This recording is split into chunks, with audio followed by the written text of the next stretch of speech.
Hi, Erik. Thank you so much for being on the No Formula podcast. Thank you very much for having me, Laura. It's a pleasure to be here.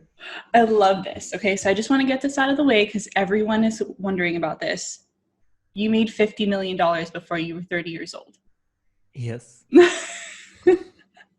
I just wanted to get it out there. Now, before we dive into that, I want to go into the journey on what exactly you did to lead to getting $50 million before you're 30.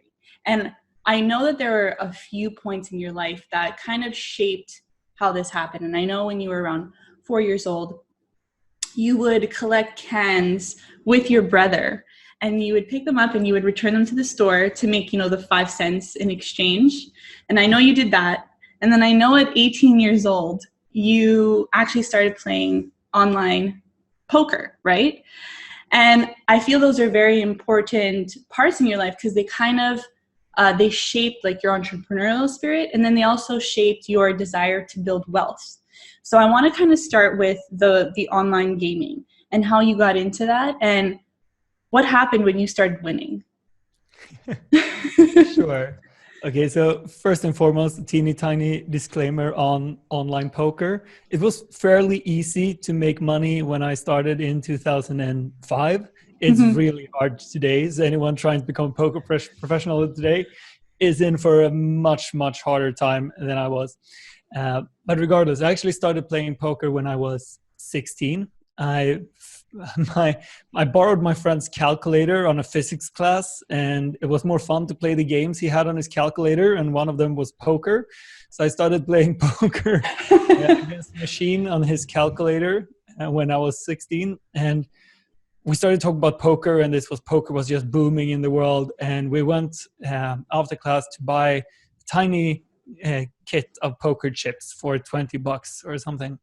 And I still have this box of poker chips at home, and it's like no singular item that I've ever owned have had a bigger impact on my life than that little box of plastic chips. Because we started playing poker more or less, I don't know, probably 5 hours a day in school, every class that we could get away from our teacher and between every class. And I just fell in love with the math, the logic, the psychology behind it. I've always loved playing board games and card games. Everything around it just was the first time I felt I'm really, really good at something. I don't think I had that experience before, that this is something that I'm mastering. And whenever we were playing sports and stuff in school, I was always above average, but not really more than above average. I was the same in most topics in school. I was above average, but not necessarily brilliant. But poker, I fell madly in love with, and it was the first time. That I kind of typed in the cheat code of life, which I believe is when you unleash joy on something. Because if you're really enjoying what you're doing, time flies. You're dreaming about it. You're thinking about it. You're talking about it with all of your friends who they get tired of hearing about poker because they don't care. But that's what happens when joy gets involved. Suddenly, I believe my entire brain got focused on it in a different way. So this just made me really good at playing poker because I was living and breathing poker. And yeah, that's when I started to make money from it at 18, because I started playing online before 18. I had a fake passport, but that's long gone now. People have fake IDs, and Erik had a fake passport. Yeah, I had a fake passport. It was good for Photoshop. That's amazing. Okay, so you start winning, and then you start promoting these online gambling websites, and this is kind of what led to like affiliate marketing, if I understood correctly. Yes. So I started playing poker professionally and made quite a lot of money from it. But what happens when you're playing poker professionally is that you end up paying somewhere between $2,000 and $10,000 a month in different fees. So it's very expensive to play because you're always playing on an online casino and stuff like that, and they charge you. So what you can do then is that you can get something called rake back, which means that you get back about half of this money if you have a certain deal and the right connections and stuff like that.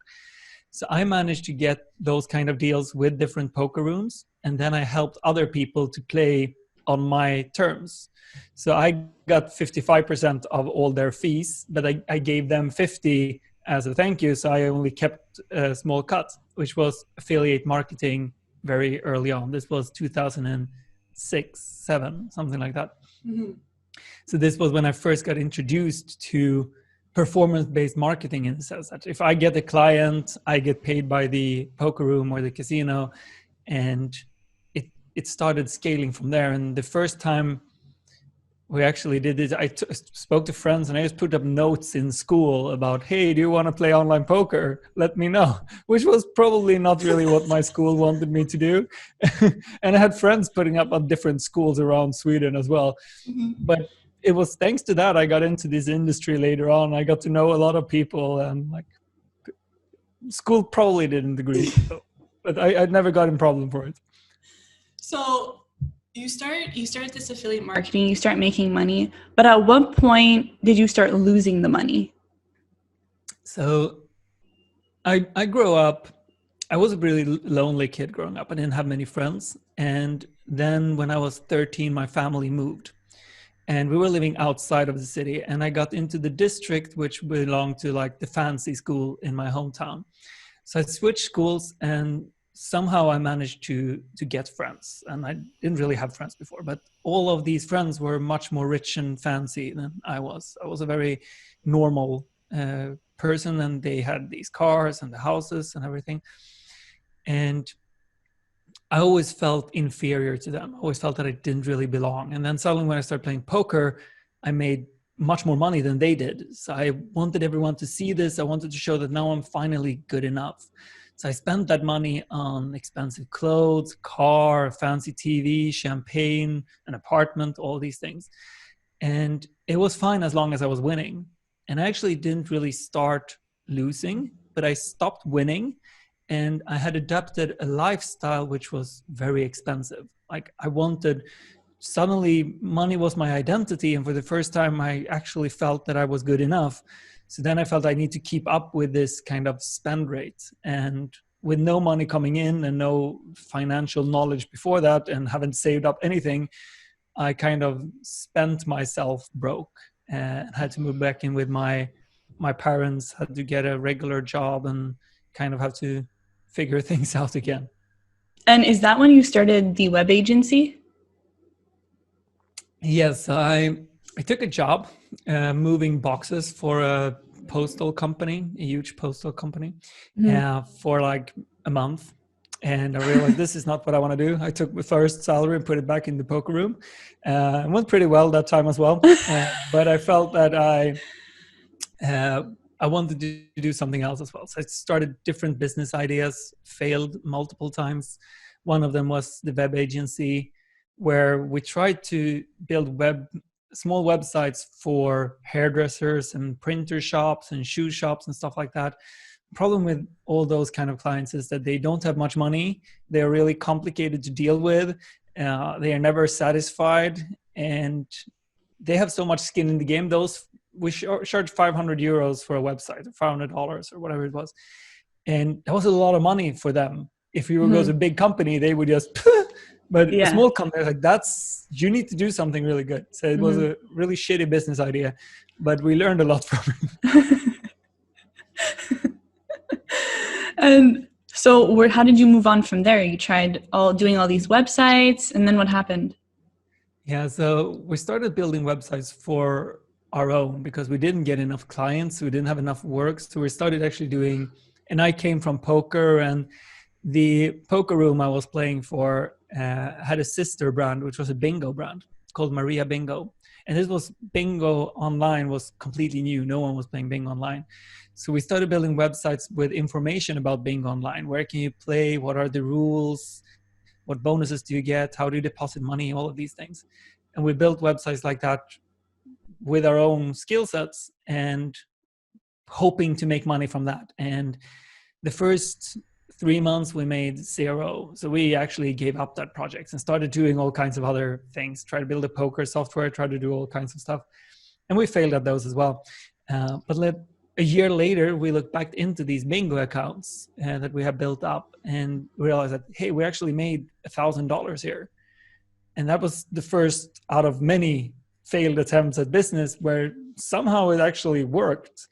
So this is now 2008, 9, somewhere like that. I'm 20, 21 years old.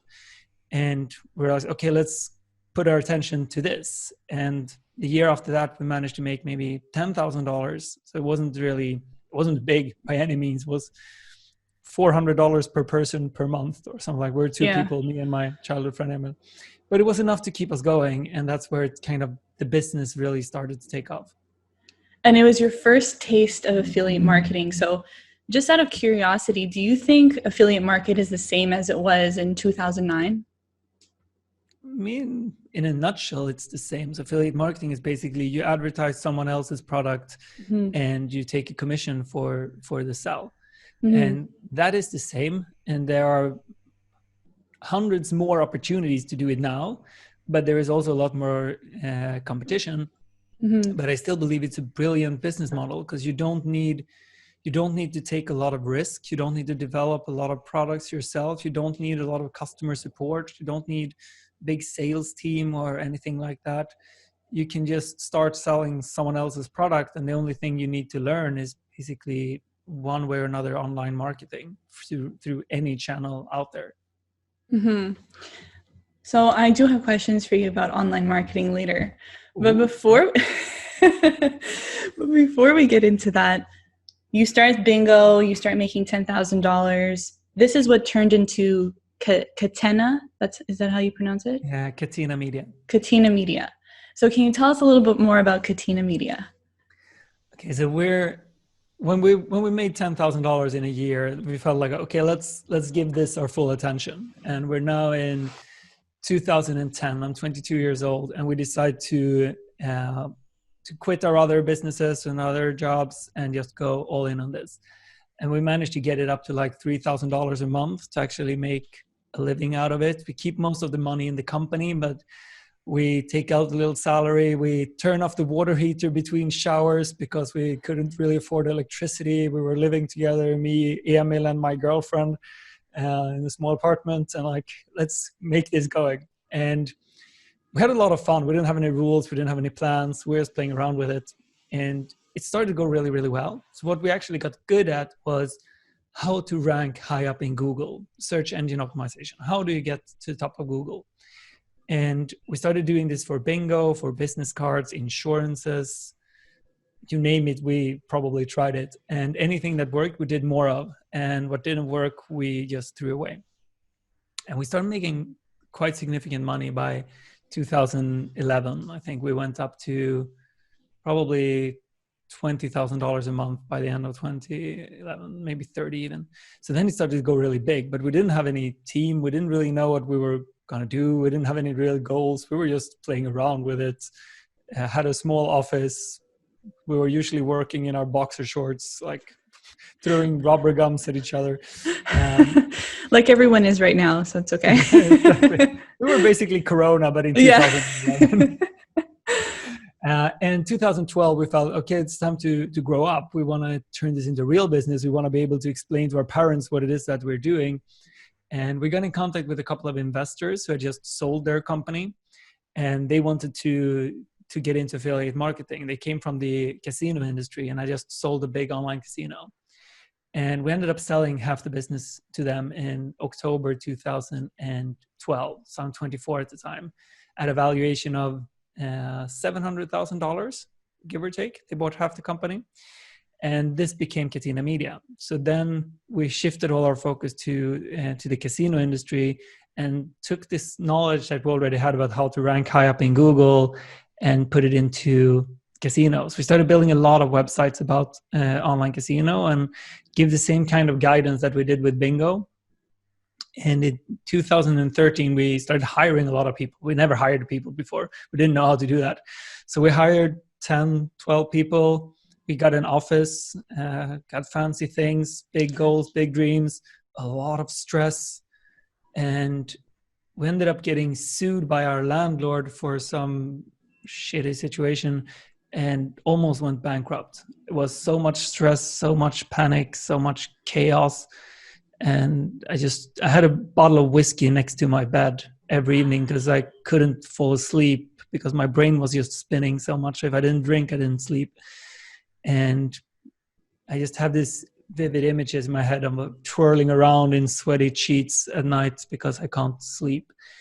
And we managed to get out of it alive. We settled out of court with this landlord, so it cost us maybe $100,000, something like that.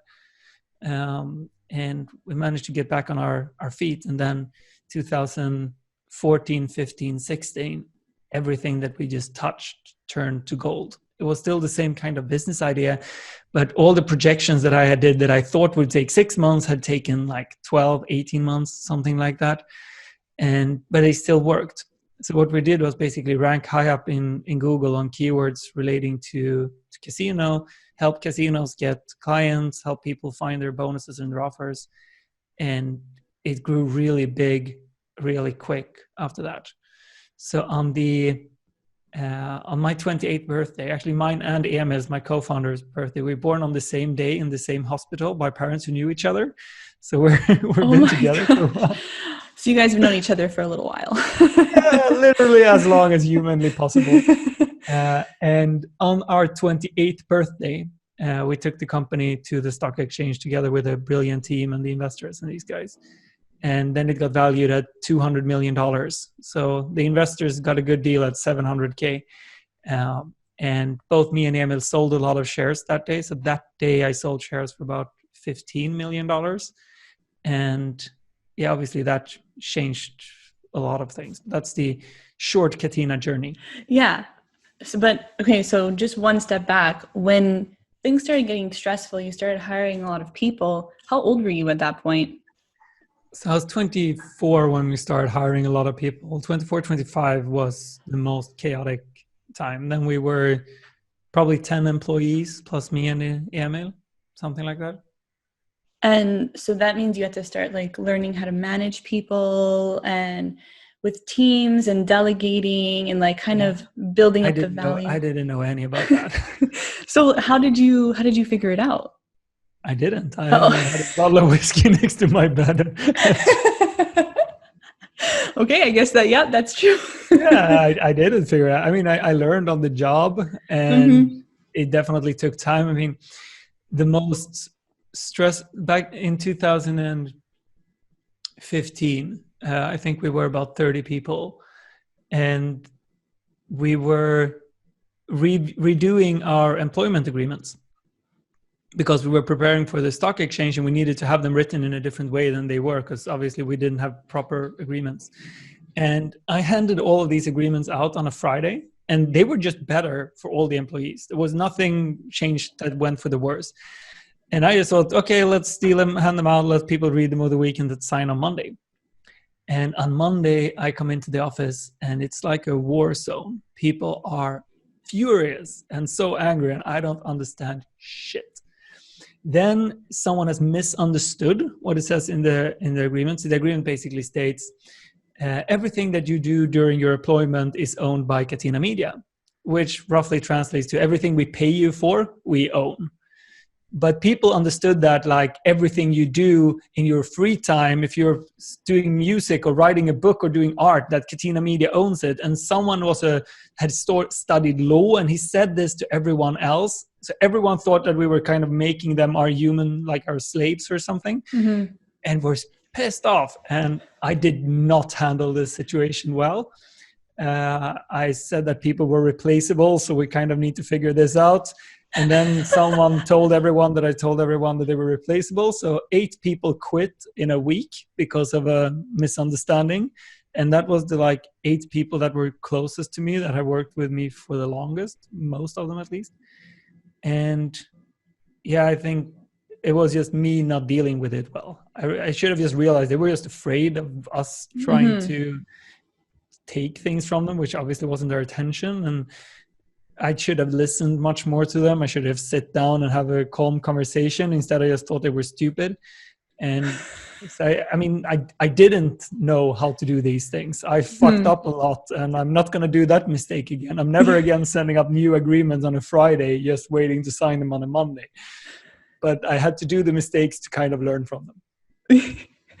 Yeah, that's a great story. And I know that at first you said you guys hired 12 people, but then very quickly, just so the listeners understand how quickly you grew, you guys had like acquired or merged with so many different companies, and eventually you got to like 350 employees.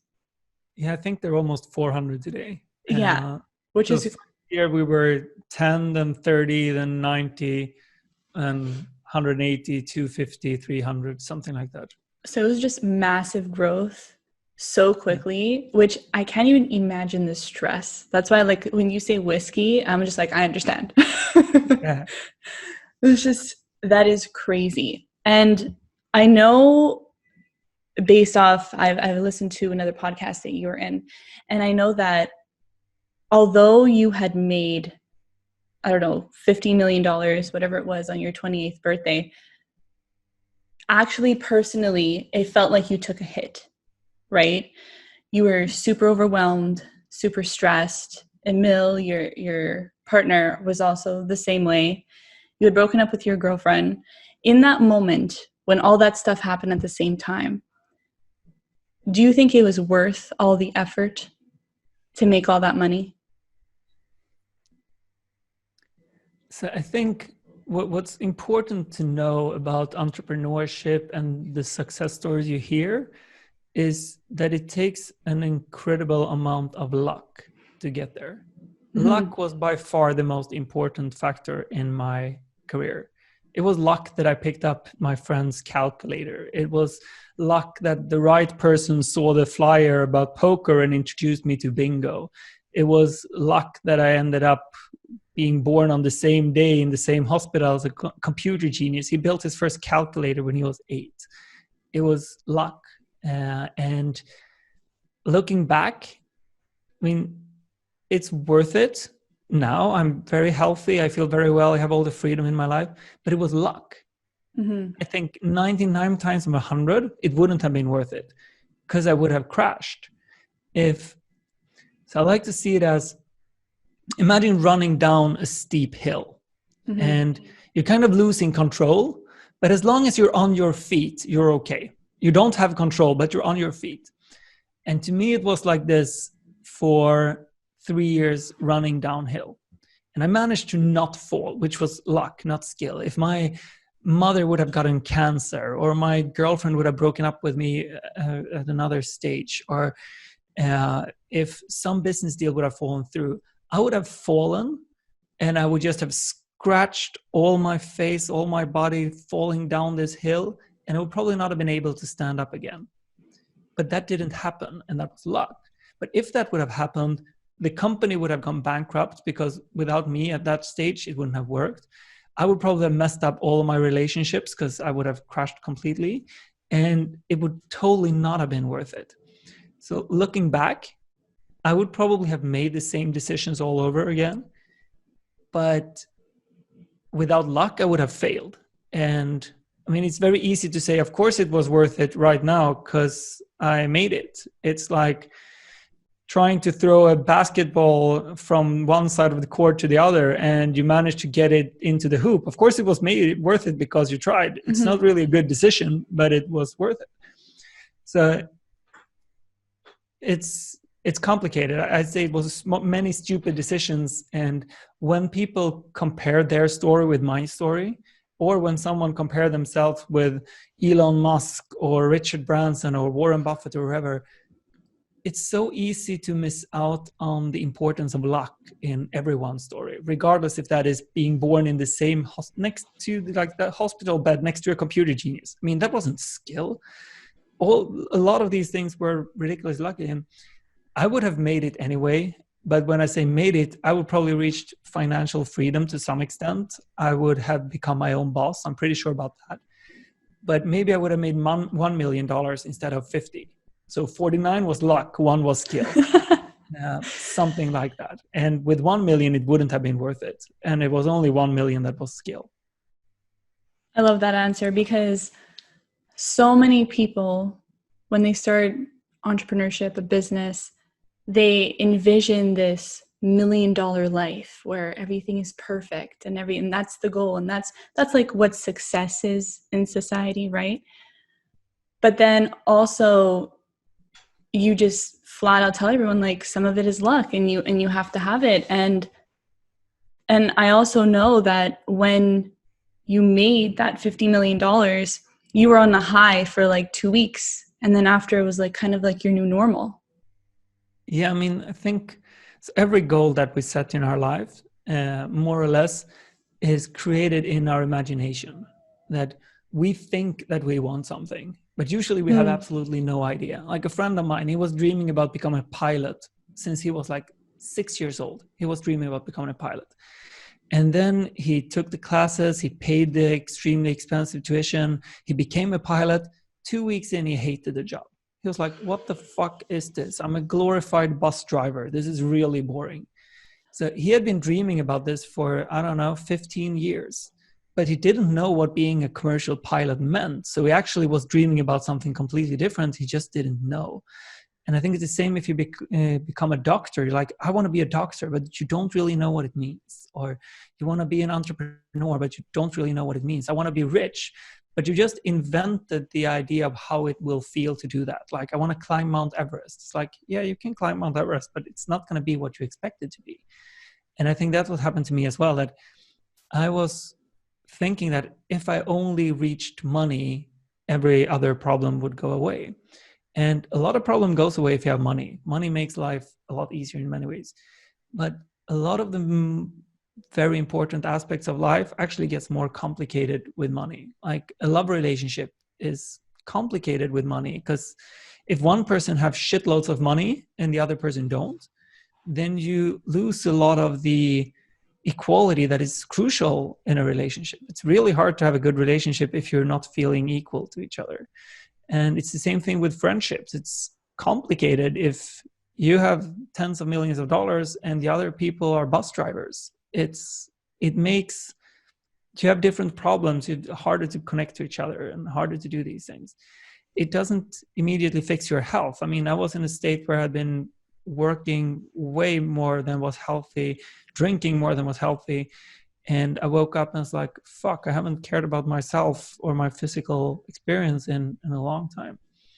And all of these things come, and it kind of shows that, okay, I kind of thought all of these problems would go away magically by me having money, but they kind of just got worse.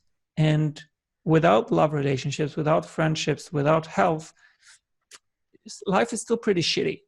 And I'm just lucky that I had time to fix that. I'm lucky that this happened at age 28 and not 68, looking back and realize, holy fuck, I messed up life completely. And yeah, I woke up. So I was super excited after this IPO, taking the company to stock market. I was dancing around, I was singing for myself, and it didn't last long. I mean, no feeling lasts very long. For entrepreneurs who have these goals, especially when they're money oriented, or just any goals, when people are making goals, do you have advice for people before they start taking the steps towards these goals? So personally, I believe that just looking at myself, I've given myself very arbitrary goals in the past. I've just taken some idea out of nowhere, and then I said that I'm going to do it, and then I kind of tie it towards my ego and my self-worth, and I go for it, and I don't give up. But it's very rarely that I've given a lot of time to what kind of goal I actually want. It's like once I made a bet with myself that I was going to work out every day for a year. And I told everyone that I was going to work out every day for a year. And 6 months in, I was still working out every day. I hated working out. I woke up having nightmares that I had forgotten to work out, because that would mean that the 6 months of suffering would have been in vain. And I ended up doing this. I did it for the full 12 months, and then I didn't work out for 2 years because I hated working out. So the total effect of it was that I started to hate working out, which is a really shitty goal. And I got myself somewhat of a story or some ego boost, but it was a shitty goal. Where a much better goal would have been, okay, I want to find a way that I love working out. I want to work out 3 days a week, and I want to feel passionately about it, which might not have given the same wouldn't be a good story. It wouldn't have been ego boast. Wouldn't have been, but it wouldn't have been suffering either. Maybe I would start trying 20 different sports. Like I want to try rock climbing. I want to try motocross. I want to try tennis. I want to try football. I want to try all of these different things and end up falling in love with 3 sports. And suddenly I would easily work out 3 times a week for the next 20 years. But instead I did it this way. So I think a lot of people just take a number. I want to have $1 million, or I want to build a company with 20 employees. And they have no idea what that means. Instead of saying, I want to do something that makes me happy. I want to create freedom for myself. I think a really good goal that I think everyone would benefit from having is I want to make $1 online. Because I think just making $1 will shift your mindset. It's like when I was 4 years old and collecting soda cans and returning them to the store for 5 cents. I'm already there figuring out that, hey, I can come up with my own ways of making money. And if you make $1 online, you can make 10. If you can make 10, you can make 100. You can make 1,000. You can make 10,000. But you need to make 1. And that's the most crucial thing. And just asking yourself, okay, how could I make $1 online? I mean, I'm sure you could easily get $1 worth of ads on this podcast right now. And that could be, I don't know if you've ever made $1 online before. That's like your first dollar, but that's what anyone could do. And it's a big thing. I think that's a great goal. $1 million is a shitty goal. $1 is a great goal. Oh, I love that. I absolutely love that. And it's just because now I'm getting more into your mindset. And I want to know, a lot of people say that before you succeed, people would say, you have to change as a person. You have to shift mindsets. Before you succeeded, do you know, or do you remember a point where you had to change maybe your point of view of something? You had to just change your mindset to become the person you are today? It's an interesting question. No, I don't think so. I think that I've been always just doing things because I enjoy them. Mm-hmm. I often get the question, when did you decide to be an entrepreneur? It's like, I didn't know what an entrepreneur was until I was one. I didn't know what that word meant until I was 22 or something. Then I've been an entrepreneur. I think that I became an entrepreneur when I was 4. I started doing things to make money and collecting things, but I did it for the joy of it. So I think that a crucial thing that you need to change to succeed is you need to believe that it's possible. I think that the main reason why people don't start businesses is not lack of ideas, it's lack of belief in themselves. It's the thought that is really hard. It's the fear of failing. I mean, you don't have to fail, but failing is a part of the process many of the times. But if you let's say you start a podcast and you're not doing that as a business, you're doing it as a hobby, and then suddenly you get some people listening to it and you get an Instagram account, and then you do this and you do that, and hey, I could actually do a paid partnerships with an email software because I have entrepreneurs listening to this. And then suddenly your hobby became a business. But there were no time that you could have failed because it was just a hobby. You were just starting a podcast because it was fun. And if you wouldn't have enjoyed it after 4 episodes, you would have just quit. And it's not like you failed podcasting. It wasn't fun. It's like you start playing the violin. If you go to 4 classes and then you stop, it's not like you failed violin. It's like, violin sucks. I don't want to do that. So I think a mindset that is important is trying things and seeing things as hobbies rather than businesses. Katina was a hobby for the first 2 years. It wasn't meant to be a big publicly traded company. It was a fun thing. I love that. It's just your perspective of being a hobby. And actually that's how I started the podcast as well. It's a hobby, right? And now people are like, oh, well, why don't you monetize it? Oh, why don't you do this? Why? You're getting traction. And I'm like, But yeah, I love that. It was a great example because I'm like, yeah, same. You see, that's all it takes. And it's so scary to say, I'm going to say start a company. I'm going to be an entrepreneur. Because then suddenly people are going to say, oh, who does Laura think that she is? Yeah. She's just blah, blah, blah, blah, Yeah. blah. But then like, Yeah. hey, I'm going to start this as a fun little trick and see what happens. And yeah, it's if almost, you have fun with it, it can work. It's taking away the pressure of having to like make money or being successful when it's a hobby. You just try it out. And then I like that your advice is just continue trying hobbies and seeing if you like them and then roll with it. Love it. That can be anything. Do you think anyone can be a millionaire? Definitely. Being a millionaire is pretty easy.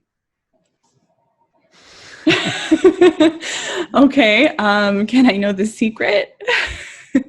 So, I mean, I like what Warren Buffett is, like one of the richest investors in the world. Yeah. He got the question like, okay, why, if your strategy is so simple, why don't everyone copy it? Mm-hmm. And he said, because no one wants to get rich slowly. Mm-hmm. And that's what I believe. I think that entrepreneurship is not hard. It's easy, but it's not quick. And this is the thing. People want to make money quick. People want to look for shortcuts. And what they don't realize is that the shortcuts are, as far as I know, always wrong. There is very, very few shortcuts.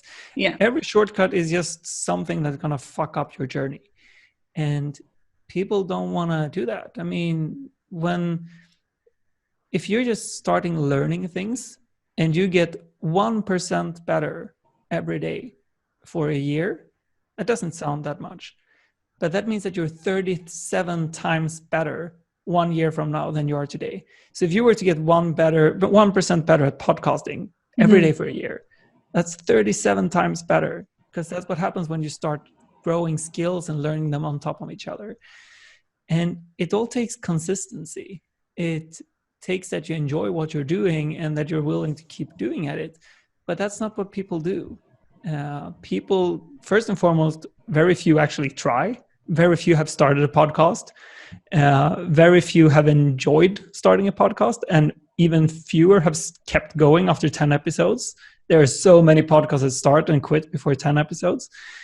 And if you just keep doing that and things comes from this, you get to know business people, they come ideas. I mean, 10 years from now, I would be very surprised if you're not a millionaire, if you just keep going. But if you stop, you're not going to get there. So I believe everyone can do it, but no one can do it in 1 year without a lot of luck. Mm-hmm. Everyone can do it in 10 years with hard work and interest. And if you stay consistent, I would be surprised with people failing over a lifetime, but very few stay consistent. Yeah, that makes sense. I love the consistency factor of 1%. And then when people keep doing it, you multiply your expertise and eventually you learn how to make money from it. Yeah. What is the best piece of advice you've ever received from someone?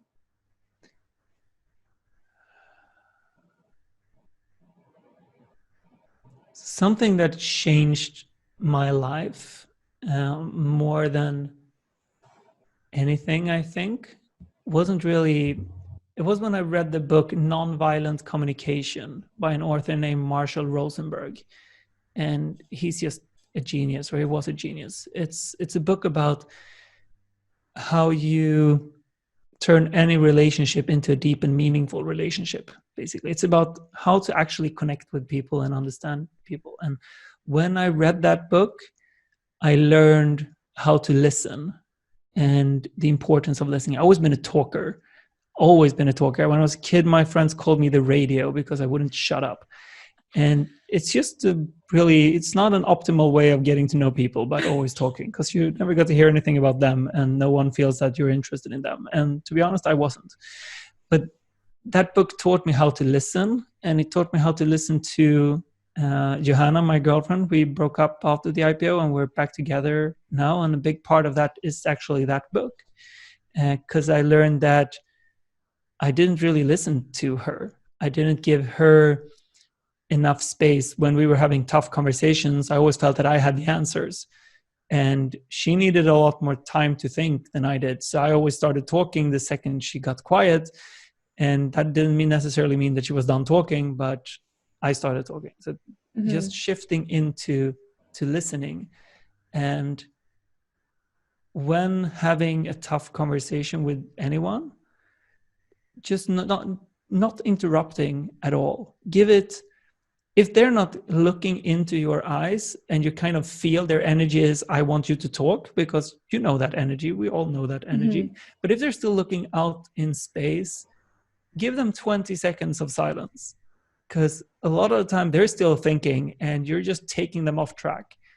And if they just feel heard, I think that 90% of all divorces out there happens because people don't hear each other.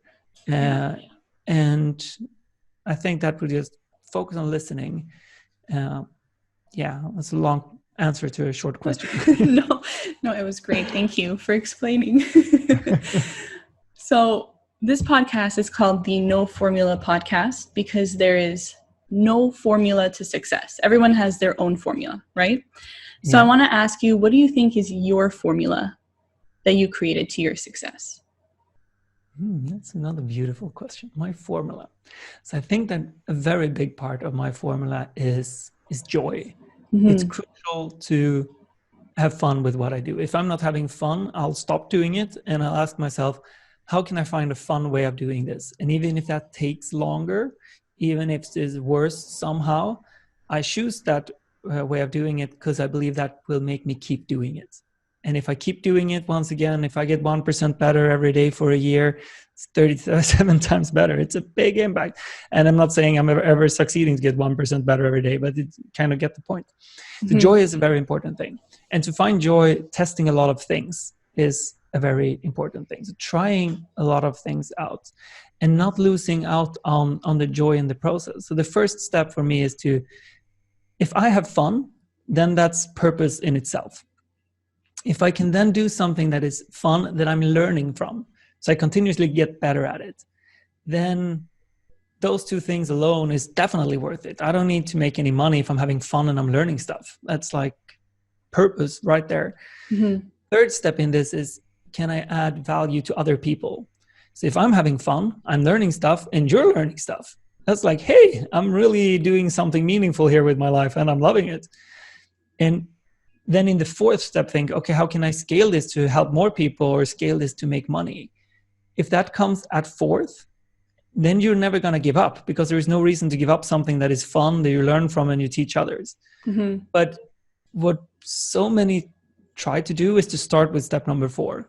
It's asking myself, I'm going to start a podcast to make money, or I'm going to start an Instagram account to make money. And they're not asking themselves, how can I have fun, or how can I learn, or how can I teach? They're asking themselves, how can I make money, or how can I get followers and social validation or status or whatever it is. And it's really, really hard to make money if you're not having fun. And it's, I would say, borderline impossible to build a large business if you're not having fun. I love that. What a great formula. It's all the things that people want in life, but kind of push aside to make that money that they're aiming for. And you're like, no. In my formula, you have to have fun, you have to have purpose, to try things. And that's how I put it all together and I succeeded. I love it. Thank you. For everyone who doesn't know, which I'm pretty sure everyone knows now, but you've mastered SEO, affiliate marketing, email marketing, and now even personal branding on Instagram. And I'm sure we can talk about every single one of those things in different interviews, which we can if you want. But I'm happy to come back. Oh, thank you.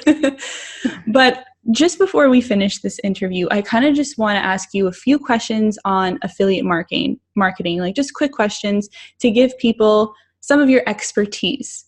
Okay. So first and foremost, what do you think people get wrong about affiliate marketing? That it's too late. I think that's a common thing. People think that it's too hard or too late. Oh, and that's a good one. I still believe it's the best time ever. Yeah, and that's coming from someone who started this 10 years ago? Yeah, first affiliate thing was 14 years ago. Yeah, so if you're still saying that it's the best time ever, then I believe you. Okay, what do you think is the number one component people have to understand in affiliate marketing to be successful with it? Long-term thinking. So I think that's my number one component in pretty much everything that has to do with success or happiness or relationship. Long-term thinking. We're all trying to do things today for tomorrow, possibly, but very few of us plan for a year ahead or 10 years ahead. And life is easy if you do you know what you need to do to be happy 10 years from now, but you rarely do those things. Very few do. But if you're just planning for, okay, I want Laura to be this, and this by 2030, you know what to do, you know what to eat, you know who to talk to, you know what podcast to do, you know what books to read. If you just do those things, it's easy. It's just to do those things that might not always be so easy. Yeah. And finally, for people just starting affiliate marketing, what is like your top 2 pieces of advice? Try all sorts of things. Like there isn't one way to do affiliation. There isn't one way to do business. I wouldn't focus on SEO. I wouldn't focus on email. I wouldn't focus on Instagram if I didn't enjoy that. It's much more important that you have fun with it than that it is the latest approach that you read in a book or that someone else did or that you heard of. So I'd say try lots of different things and try lots of different products. I mean, preferably it should be something you're interested in, but I work mainly with casino, and personally I don't like casino at all, but I like the process of search engine optimization. I like the process of finding links and understanding Google's algorithm. So for me it's so crucial that it becomes fun, and at least there is a product that I feel some interest in. So yeah, try lots of different things, I would summarize it with. I love that. And it also goes to show that right now you're working on Great.com. Can you tell us a little bit more about that before we leave? Sure. So I left Karena Media in 2017, and I've kind of been soul searching what I want to do with my life after that. And I reached the conclusion that I want to change the world and I want to stop climate change. And that's 2 fairly big things to take on.